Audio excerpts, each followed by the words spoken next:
کتنے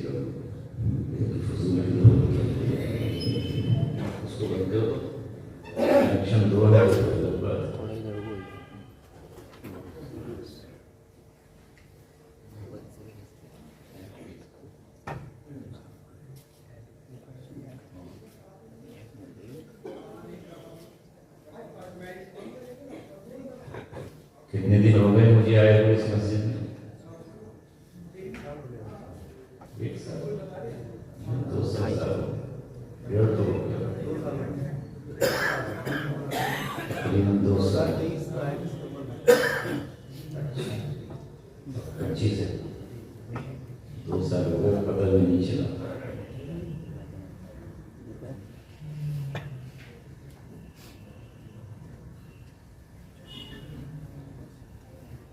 سال کے بعد اللہ تعالیٰ نے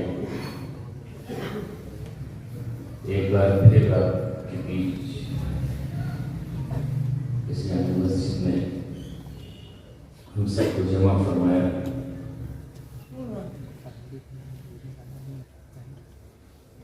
دل سے دعا کر لیں کہ اللہ تعالیٰ آج کی اس کوشش کو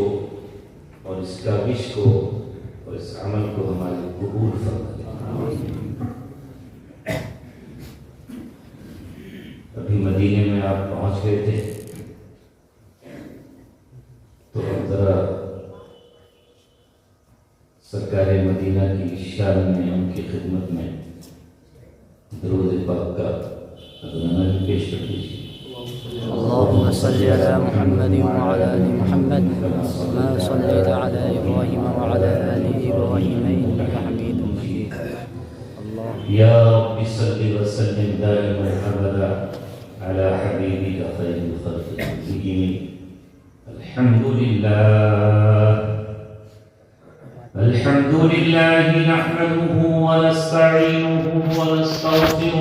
ونؤمن به ونتوكل عليه ونعوذ بالله من شرور أنفسنا ومن سيئات أعمالنا، من يهده الله فلا مضل له ومن يضلله فلا هادي له، ونشهد أن لا إله إلا الله وحده لا شريك له، ونشهد أن سيدنا محمدا عبده ورسوله، وصلى الله عليه وعلى آله وصحبه وسلم تسليما كثيرا كثيرا۔ أما بعد، قال الله تبارك وتعالى في كتابه الكريم: لقد كان لكم في رسول الله أسوة حسنة لمن كان يرجو الله واليوم الآخر وذكر الله كثيرا۔ وقال تعالى في آية أخرى: ما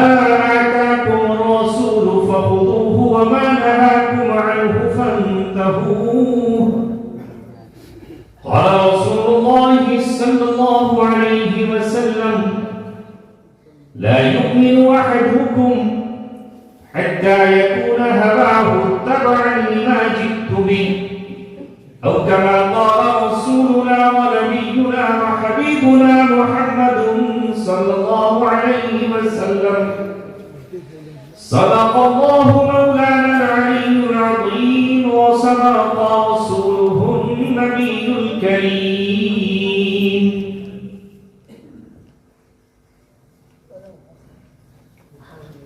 کہ محمد سے وفا تو نے تو ہم تیرے ہیں، کہ محمد سے وفا تو نے تو ہم تیرے ہیں، یہ جہاں چیز ہے کیا لوح و قلم تیرے، آئے دنیا میں بہت پاک مکرم بن کر، کوئی آیا نہ مگر رحمت عالم۔ ہزاروں رنگ بدلے اہل دنیا نے مگر ہم نے،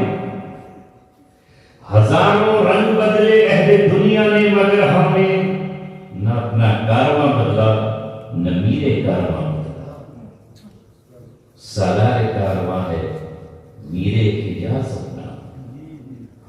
سالار کارواں ہے میر حجاز اپنا، اس نام سے ہے باقی آرام جاں ہمارا۔ محترم حضرات، اس اللہ تعالیٰ کا بے پناہ شکر اور فضل ہے جس نے آج لاوڑ کی جامع مسجد میں ہم سب کو ایک بار چند بچوں کی کوششوں اور ائمہ کرام کی توجہات سے جمع فرما دیا۔ اللہ تعالیٰ کی رحمت بہانہ ڈھونڈتی ہے، موقع تلاش کرتی ہے۔ وہ چاہتا ہے کہ بندے میری جانب متوجہ ہوں، مجھے پکارے، مجھے آواز دیں، میرے سامنے اگر گڑ گڑائیں تو میں آج ان کی توبہ قبول کروں۔ اللہ تبارک و تعالیٰ کی نظریں ہر وقت انسان کی طرف متوجہ ہیں، اگر وہ گناہگار ہے تو گناہوں سے توبہ کرتا ہے یا نہیں، اگر وہ کسی چیز کا حاجت مند ہے تو وہ ضرورت اللہ کے سامنے رکھتا ہے یا نہیں۔ اللہ تبارک و تعالیٰ کی جانب سے 24 گھنٹہ، ہر لمحہ، ہر ساعت، ہر آن اعلان ہو رہا ہے، ادعونی استجب لکم، مجھے پکارو، میں تمہاری پکار پر جواب دوں گا، مجھے تم آواز دو، میں تمہاری آواز کو سنوں گا اور تمہاری آواز پر لبیک کہوں گا۔ اپنے مسائل میرے سامنے رکھو، میں تمہارے مسئلوں کا حل کر دوں گا۔ رات کو اللہ تبارک و تعالیٰ کی طرف سے اعلان ہوتا ہے، الا من مستغفرین، ہے کوئی جو آج مغفرت طلب کر رہا ہو؟ اے گناہگار بندے، اے خطا کار زبان، اے خطا کار دل، اے غلط سوچنے والے دماغ، اے غلط جگہوں پر جانے والے قدم، اے غلطی کی طرف بڑھ جانے والے ہاتھوں، الا من مستغفرین، ہاتھ پھیلاؤ، دعائیں مانگو، آنسو ٹپکاؤ اور مجھے پکارو، میں مغفرت کے لیے تیار ہوں۔ الا من مستغفرین، ہے کوئی مغفرت طلب کرنے والا؟ فاغفر لہ، کہ میں اسے معاف کر دوں۔ اور اللہ تبارک و تعالیٰ کہتا ہے، الا من مسترزقین، ہے کوئی رزق تلاش کرنے والا، روزی ڈھونڈنے والا، روزگار سے پریشان، غربت سے دوچار، مفلی اور حالات سے گزرنے والا، فارزقہ، کہ اسے روزی دے دوں، اسے رزق دے دوں۔ ہے کوئی روزی تلاش کرنے والا؟ اور پھر آگے پوچھتا ہے، الا من مبتلا فاعافیہ، ہے کوئی غموں سے دوچار، فکر اور حالات میں گھرا ہوا، تکلیفوں میں پھنسا ہوا، مصیبت کی شکنجے میں پھنسا ہوا؟ ہے کوئی جو آج مجھ سے کہے مولا مجھے عافیت چاہیے کہ میں اسے عافیت دے دوں؟ لہذا جو اللہ تبارک و تعالیٰ کے بندے ہیں، اٹھتے ہیں رات کو تہجد میں اور اللہ تبارک و تعالیٰ کے سامنے وَهُمْ بِالْأَسْحَارِ يَسْتَغْفِرُونَ، وہ راتوں کو اللہ تبارک و تعالیٰ سے استغفار کرتے ہیں۔ قَلِيلًا مَا يَهْجَعُونَ، اور وہ بہت کم آرام کرتے ہیں، بہت تھوڑا سو۔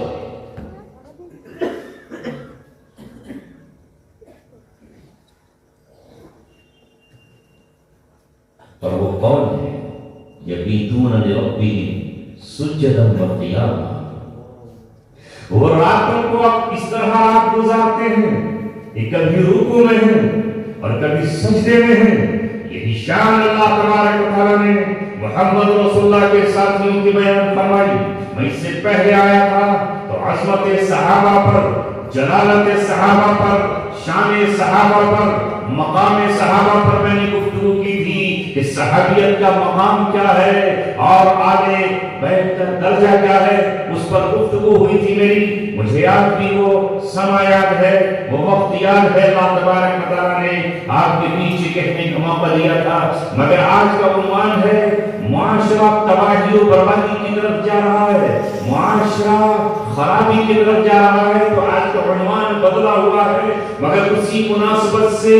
درس لیتے ہوئے، اسی کی روشنی میں آگے چلتے ہوئے جب میں نے صحابہ کی شان بیان کی تھی تو آؤ پھر سنو، ان کے بغیر ہمارا ایمان مکمل نہیں ہوگا۔ تم اپنے ایمان کی خیر مناؤ، اگر صحابہ جیسا ایمان نہیں ہے، قرآن نے اعلان کر دیا ہے آمنو کما آمن الناس، تم اپنے ایمان میں دعویٰ کتنا ہی کرتے رہو۔ دعویٰ ایمان کا عبداللہ بن ابی کو بھی تھا، دعویٰ ایمان کا اس کے ساتھیوں کو بھی تھا، لیکن اللہ تبارک و تعالیٰ کے یہاں ایمان کا دعویٰ وہی مقبول ہوگا جو صدیق اکبر جیسا ایمان ہو، عمر بن خطاب جیسا ایمان ہو، علی مرتضیٰ جیسا ایمان ہو، حضرت شبیر و شبر جیسا ایمان ہو، ایمان ہو حضرت بلال جیسا، ایمان ہو حضرت حذیفہ بن یمان جیسا، ایمان ہو عمار بن یاسر جیسا، ایمان ہو ماں سمیہ جیسا، ایمان ہو ماں عائشہ جیسا، ایمان ہو بہن فاطمہ جیسا،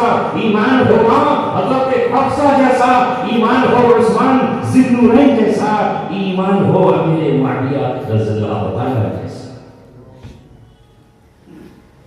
آمنوا كما آمن الناس فإن آمنوا بمثل ما آمنتم به فقد اهتدوا، ان کے ایمان کو اللہ تبارک و تعالی نے معیار بنایا۔ جس طرح تمہاری مارکیٹ اور بازار میں وہی سکہ چلے گا جس پر ریزرو بینک آف انڈیا کی مہر لگی ہوئی ہوگی، اور جو سکہ رائج الوقت ہوگا، نکاح کے وقت لکھواتے ہو نا قاضی صاحب سے سکہ رائج الوقت، کیونکہ اگر پرانے 2000 کے نوٹ دے دیے تو ختم، 1000 کا نوٹ ختم، رائج الوقت تو نہیں رہا،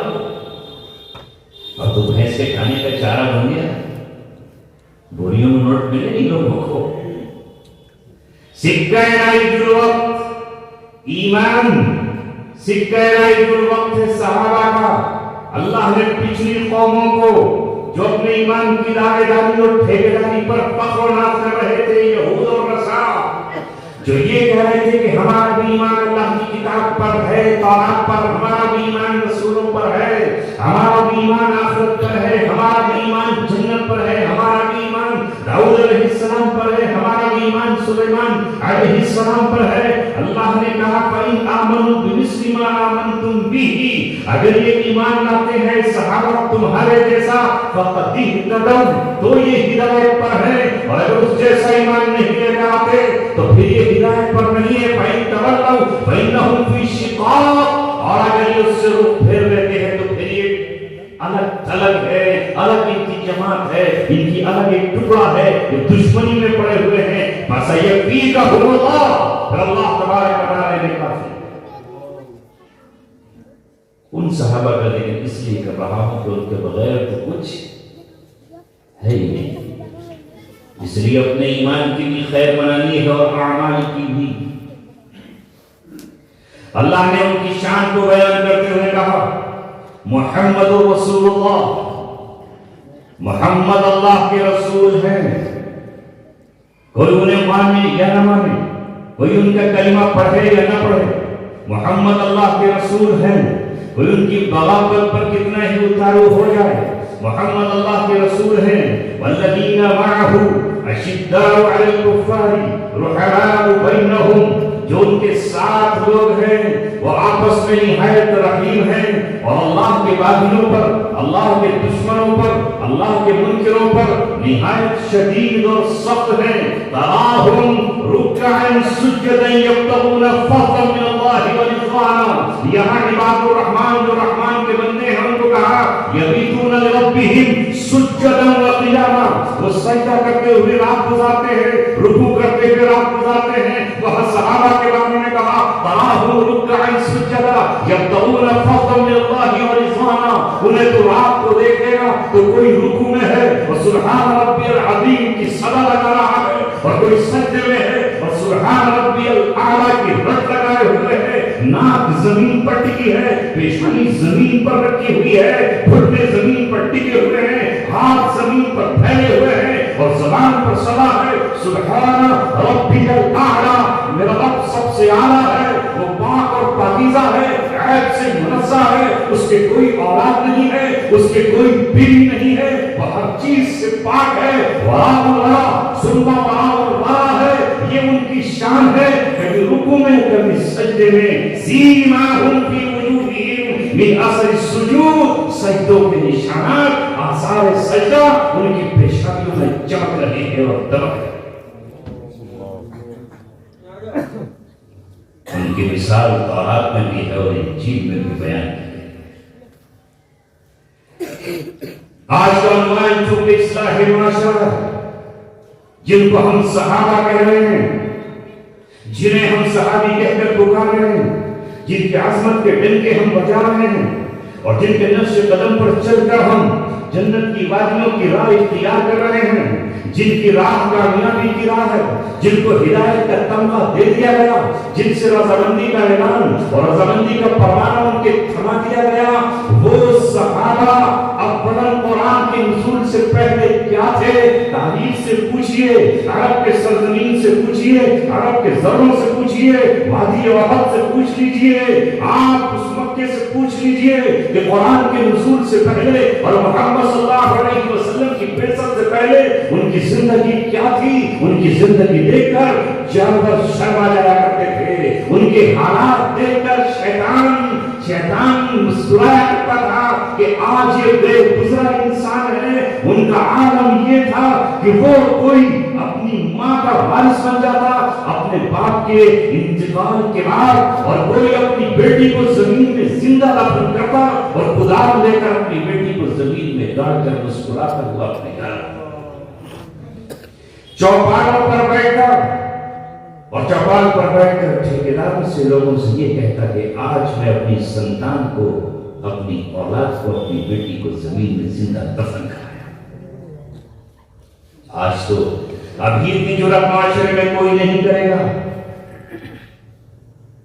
کہ وہ اپنی بیٹی کو قتل کر کے فخر اور جشن منائے، مگر وہ ایسا معاشرہ تھا کہ وہ جشن منا رہا ہے، اور اس چوپاٹ پر، اس بیٹھک پر بیٹھے ہوئے تمام لوگ اسے شاباشی دے رہے ہیں، اس کی پیٹھ تھپتھپا رہے ہیں اور اسے کہہ رہے ہیں واہ کیا تو کام انجام دے کر آیا ہے، تو نے اپنے ماتھے کا داغ مٹا دیا، تو نے اپنی کل کی جو جھکنے والی گردن تھی کسی داماد کے سامنے اسے اونچا کر دیا، تو نے اپنی بیٹی کا قتل کیا ہے، تو ہمارا محبوب ہے، اور اسے انعامات سے نوازا جاتا۔ یہ معاشرہ تھا ان کا۔ معاشرہ یہ تھا کہ وہ شراب پیتے تھے اور نشہ کرتے تھے، اور نشے کے عالم میں ان کی نمازیں ہوتی، نشے کے عالم میں ان کی عبادت ہوتی، نشے کے عالم میں خانہ کعبہ میں چلے جاتے، نشہ رات دن نشہ ہی نشہ تھا۔ بچہ پیدا ہوتا تو کھجور اس کے تالو سے نہیں لگائی جاتی بلکہ شراب کے قطرے اس کے منہ میں ڈالے جاتے۔ اس معاشرے کی بات کر رہا ہوں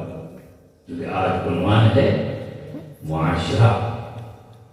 اور اس کی اصلاح۔ یہ ایسے لوگ جو 8 مہینے تک اپنی تلواریں نیام سے باہر رکھتے اور گلی کوچوں میں قتل کرتے،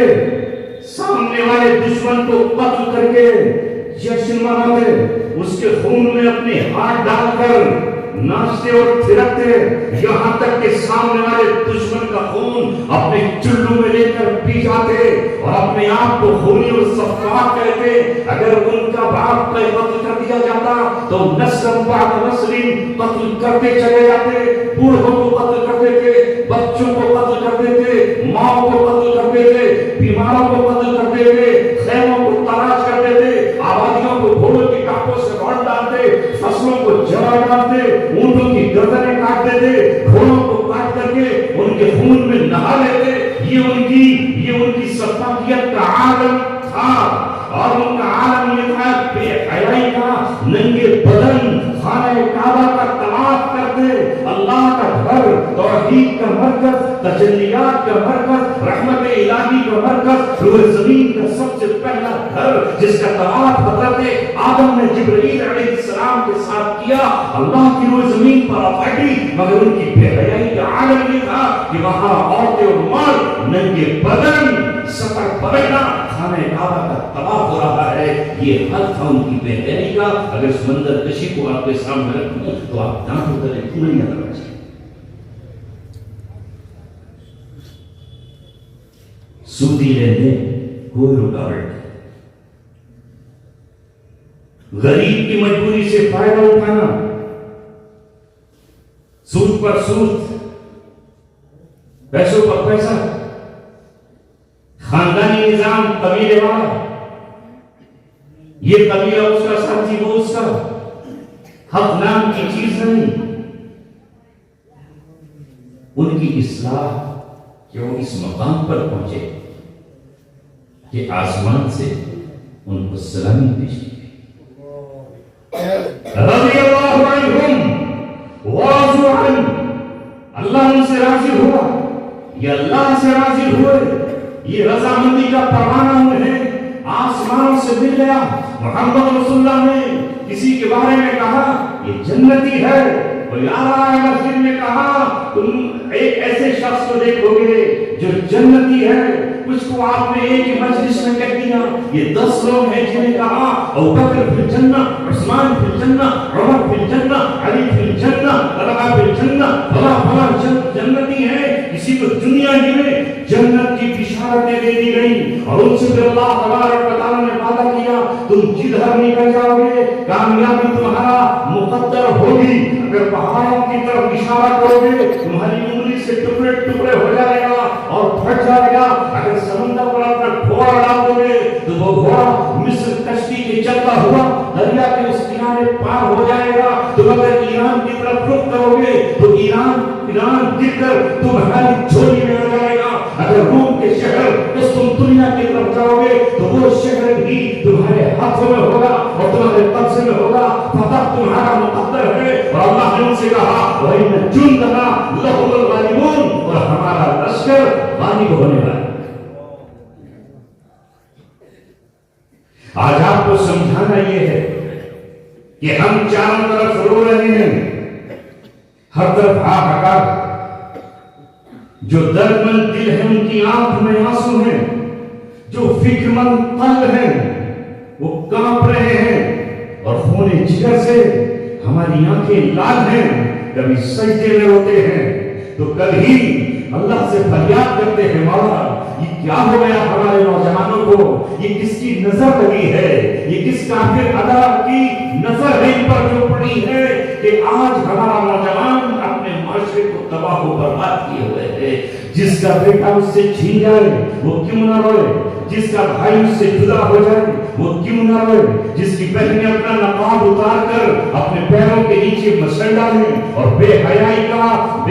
کا نعرہ مستانہ لگا رہی ہو، اس کے بھائی غیرت شرم سے زمین میں کیوں نہ دھس جائیں، کیوں نہ ہماری آنکھ میں آنسو ہو۔ یہ علماء کرام جو سر جوڑ کر آپ کی بستی میں بیٹھتے ہیں، کبھی کسی عالم کو بلاتے ہیں، کبھی کسی کو بلاتے ہیں، کبھی کسی مقرر کو بلاتے ہیں، کبھی کسی بڑے شخصیت کو بلا کر آپ کو دعوت دینے کی کوشش کرتے ہیں، ان کے دل لرز رہے ہیں، دل خوف خدا سے کانپ رہے ہیں کہ ہمارے نوجوانوں نے آج وہ معاشرہ جو محمد رسول اللہ کے غلاموں کا تھا، جو ان کے دیوانوں کا تھا، جو شمع رسالت کے پروانوں کا تھا، جو صحابہ کے نقش قدم پر چلنے والوں کا تھا، جس کی مثال دنیا میں بیان کی جاتی تھی، جنہیں دیکھ کر کے آسمان خوش ہوتا تھا اور زمین بھی مسکراتی تھی، کلیاں ہمیں دیکھ کے کھل جاتی تھی اور خوشبوئیں ہماری طرف لپک کر آیا کرتی تھی، آج اس معاشرے سے بدبو اٹھ رہی ہے، گند اٹھ رہی ہے اور تعفن اٹھ رہا ہے۔ اسی یہ فکر کا نتیجہ ہے آج کا جلسہ۔ ابھی پوری طرح انسانیت بنی نہیں، ابھی پوری طرح سے انسانیت اس کگار پر نہیں پہنچی ہے جہاں دل کی دھڑکنوں میں فکر نہ ہو، جہاں کسی تباہ شدہ گھر کو دیکھ کر آنکھ میں آنسو نہ ہو۔ ابھی انسانیت اس مقام پر نہیں پہنچی جہاں وہ درندگی کا روپ لے، جہاں وہ حیوانیت کی بھی ساری حدیں پار کر جائے، ابھی وہاں تک نہیں پہنچی ہے۔ خال اس قوم میں اب بھی نظر آتے ہیں وہ خال اس قوم میں اب بھی نظر آتے ہیں وہ، کرتے ہیں اشک سحرگاہی سے جو ظالم حسن۔ اس کہہ رہا ہے آج بھی اس قوم میں ایسے لوگ موجود ہیں جو اپنے اشکوں سے رات کو آنسوؤں سے وضو کرتے ہیں اور جو آنسو نکلتے ہیں اسی سے چہرے کو دھو دیتے ہیں. اس کا نتیجہ ہے یہ اجلاس جسے دنیا سمجھتی ہوگی کہ ہم دیوانے ہیں، شاید ہم پاگل ہیں، ہمارے اپنے بچے نہیں ہیں، ہمیں اپنے آرام کی فکر نہیں ہے. یہ راتوں کے سفر، یہ دنوں کی تھکن، یہ پیروں کی چبھن، یہ کس لیے ہے؟ یہ اس لیے ہے کہ وہ درد، وہ سوز، وہ غم، وہ فکر جو محمد صلی اللہ علیہ وسلم نے ہمارے سپرد کی ہے حجۃ الوداع میں، فَلْيُبَلِّغِ الشَّاهِدُ الْغَائِبَ،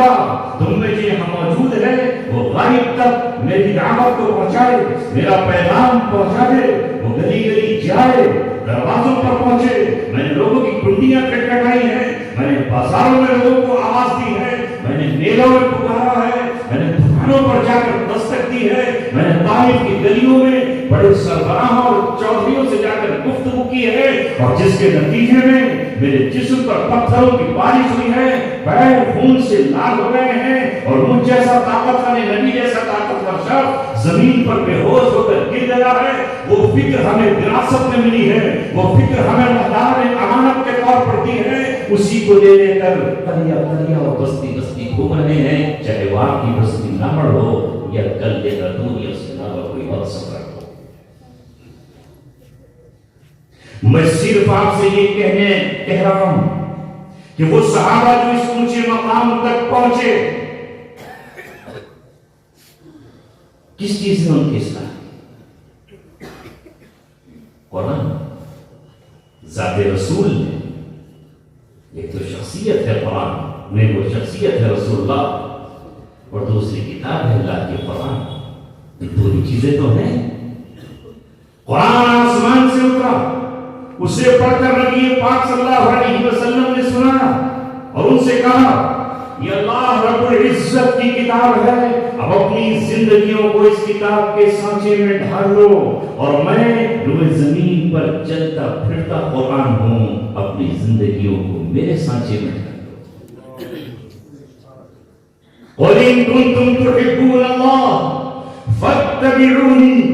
يُحْبِبْكُمُ اللَّهُ. اللہ تعالیٰ فرما رہا ہے تمام جہاں والوں سے کہہ دیجئے، یہود ہو یا عیسائی، دنیا کی کوئی بھی قوم ہو، اگر وہ یہ کہتی ہے کہ اسے اللہ سے محبت کا دعویٰ ہے اور وہ اللہ سے محبت کرتی ہے، اس کے سینے میں اللہ کی محبت کا چراغ روشن ہے، تو آپ کہہ دیجئے یہ محبت اس وقت کامل ہوگی، اس محبت کی قدر اللہ کی یہاں جب ہوگی جب میرے نقش قدم پر چلو، محمد عربی صلی اللہ علیہ وسلم. میری اتباع کرو، نماز سے لے کر کے حج تک اور زکات سے لے کر کے عمرہ تک تمہیں میری اتباع اور میری ابتدا کرنی ہوگی. بچے کی پیدائش سے لے کر کے دودھ پلانے تک، ماں کی گود سے لے کر کے قبر کی گود تک محمد صلی اللہ علیہ وسلم کی اتباع کو کرنی ہے، اس سے آگے نہیں بڑھنا. لیکن اے قوم، تجھے کیا ہوا ہے کہ کچھ موقعوں پر ہی تو نبی کی اتباع کر رہا ہے اور باقی تو نے اب نبی کی اتباع کو چھوڑ کر کے اپنے نفس کی، اپنی خواہش کی، اپنی آرزو کی اور اپنے صرف دل کی اتباع کرنا شروع کر دی. جو نفس نے کہا وہ کر رہے، جو دل نے چاہا وہ کر رہے، خیال میں جو آیا بس وہی کر رہے ہیں. چند عبادات تک تو محمد صلی اللہ علیہ وسلم کی اتباع ہے،